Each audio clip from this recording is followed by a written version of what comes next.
Hey guys, Go Minecraft here, bringing you another Minecraft video in a Minecraft Survival World. Let's get back to it.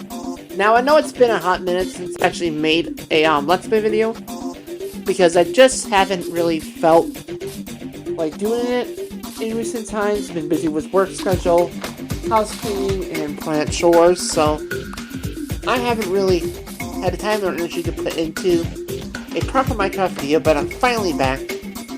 I took the last couple days completely off just to recover because I was dealing with a little bit of burnout between balancing 3 different worlds: the garden world, my professional life, and just my everyday life around the house and shit. It kind of caused me a little bit burnout, and I just should not motivate myself to do hardly anything.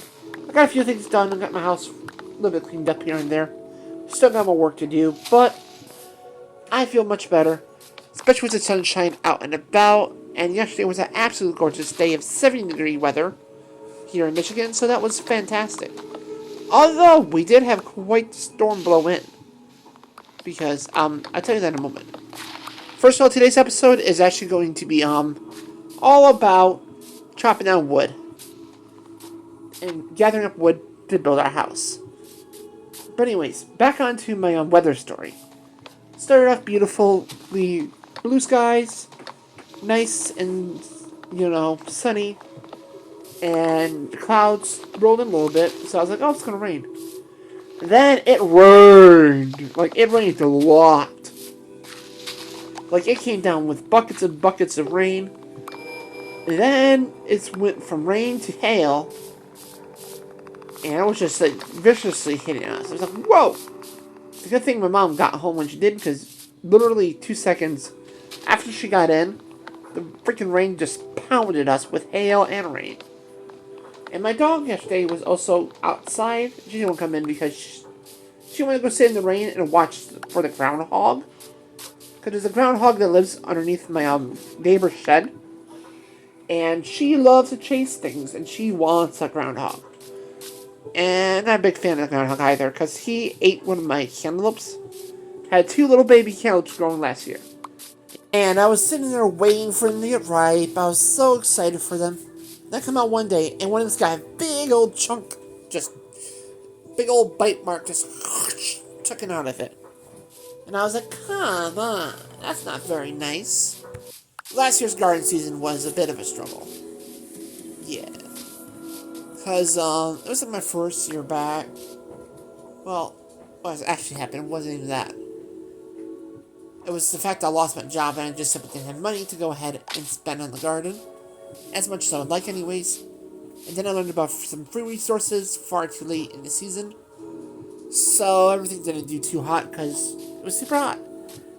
And yeah, so moral of the story: watch out for groundhogs, because they will eat your melons. So make sure you harvest them before they eat them. You know? That's the grand lesson of my story. And I know it seems kind of odd for me as a small creator to actually deal with burnout, but from my research, which is arguably from Google, but still research nonetheless, burnout can happen a lot. It's not exclusive to just YouTube either. You can have burnout from YouTube, from gardening, from anything. And I happen to do 3 very intense things. Like, professional life, of course, demands lots of attention. After I'm there for 8 hours a freaking day, 5 days a week. But anyways, then my gardening right now is especially demanding, with the fact that I have to take care of the seedlings and plant the seeds and timing right, and the stress of not getting the right timing, because if you don't plant things correctly at the right time, then they either will get too big and the house will die, or they just won't grow enough to actually produce fruit or the product of the plant. For example, like peppers, if you get them too far, if you get them started too late, then they won't get peppers in time before fall comes along, kills them, or makes them go dormant. Because peppers take 70 days to grow from seed. And that 70-day mark is not like 70 days you will have a pepper. No, 70 days you will have a mature plant. Which means if you want to get peppers going, you have to have them probably going for at least about 3 months before the end of the season. And for me, that's a really short season for me. Because right around October, it's about the last month I get away with stuff. And when I say get away, that's if the weather's nice. Because if an early frost comes along, it will kill everything. So, it could be October could be the last frost date. Or last year, I was arguably into November before I got killed. But even then, if the frost doesn't kill it, the weather changes. Because there's not just not enough sunlight hours, and everything wants to grow super slow, and starts getting cold damage, and either starts dying or starts going dormant for the season. So, there's not too much you can do. So, I have to get everything out by September, really. The end of September, everything has to be...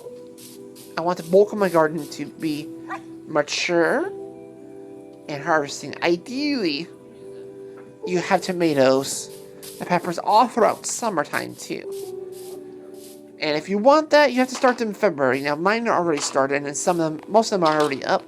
About half of them. Half of the trays are still not really doing anything. But hot peppers, I was told, and from my research, takes a very long time to actually germinate.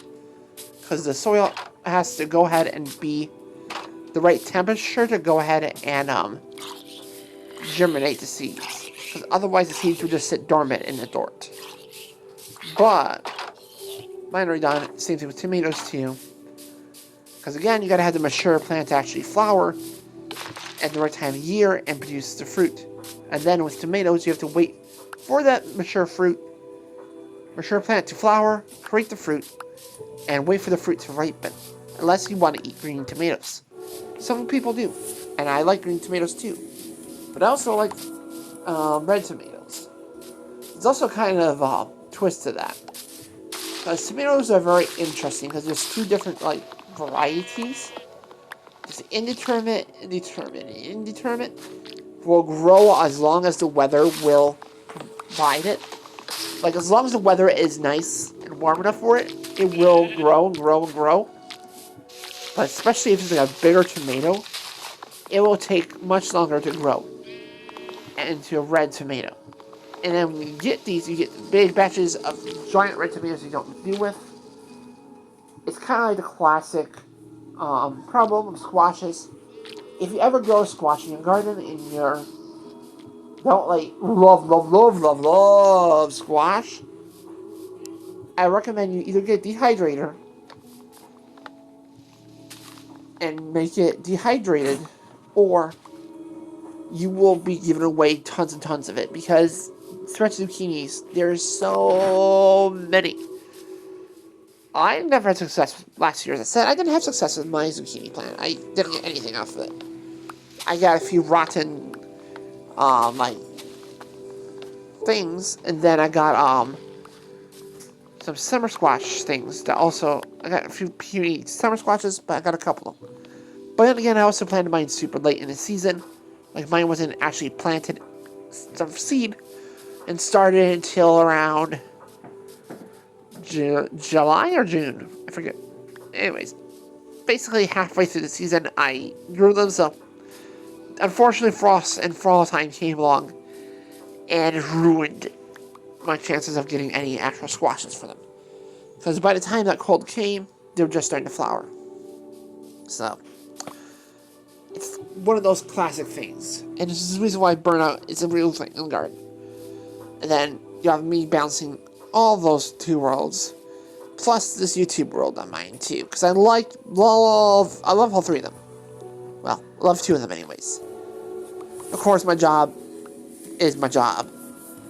I don't hate it, but also it's like, it's a job, so I'd rather be at home than that. But unfortunately, I'm not monetized here yet, so I can't go ahead and make this my full-time career as much as I want. Because if I did, then I would literally be living off my mom's paycheck, and that's just unrealistically not going to work out. Because, yeah, she doesn't earn enough to go ahead and support her whole entire household on her own. But anyways, that's why I'm here to help her. She does alright, but she needs... Yeah, it's a terrible... It's not terrible, but it's that thing called work-life balance. I struggle with a lot. Especially because right now, I'm just so close to that 3,000 mark where I can start getting monetized. And I want it so badly that I'm just chasing, producing as much as I can.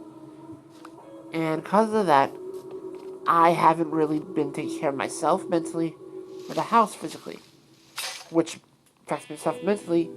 And if I don't do that, which is the part I'm realizing, that if you don't actually focus on yourself and making your mind happy, whatever that you need to do, whether it's taking a shower, cleaning up the house, cook yourself a good meal, or something of nature, if you don't do something like that for yourself, then, for me anyways, I cannot create good content. Because all my otherwise the content will just get shittier, and you guys don't want to watch shitty content, and I don't want to produce it. I don't want to be known as a channel who uploads trash. No. I mean, TikTok's kind of like a mystery bag.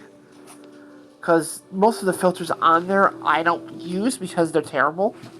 Because most of them are just like, oh, my skin is smooth. It's like a beauty filter. Or it's like, oh, look at this cute little makeup on my face. And I'm like, no, I'm a man. Which, if you're a man and you wear makeup, that's fine and dandy for your life. But I don't want to do that, and just too cringy. It's very hard for me to find good content on those videos where it's not too cringy, but also works. Because a lot of times, a lot of those filters, even if they're not cringy, some of them are just literally brain rots.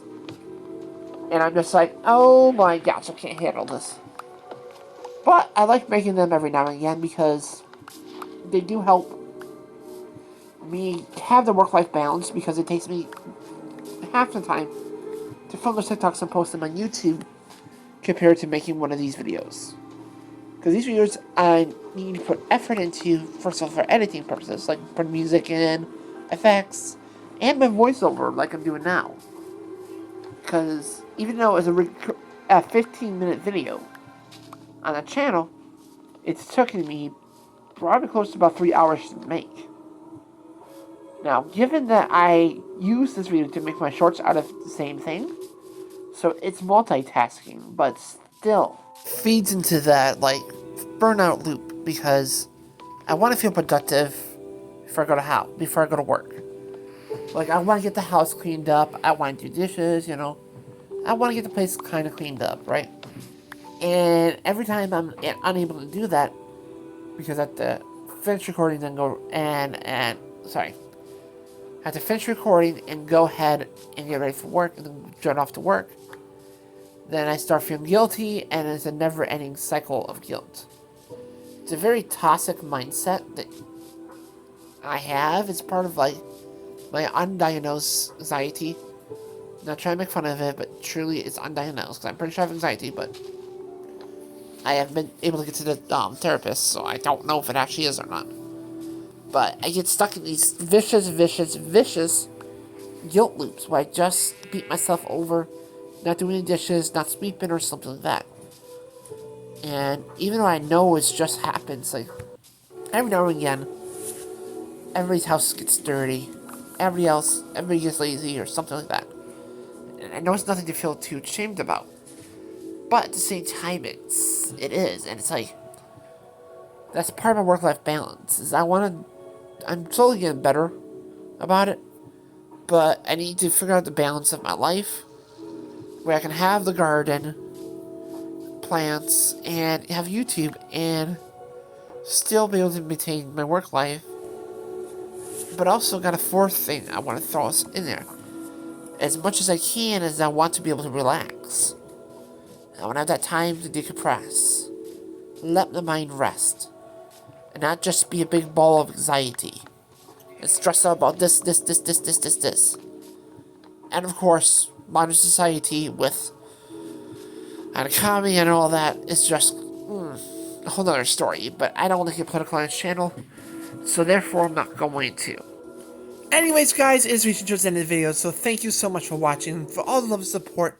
You guys are absolute legends and absolutely amazing. And don't forget to subscribe for even more awesome videos, just like this one. And don't forget to leave a like so I know you like it.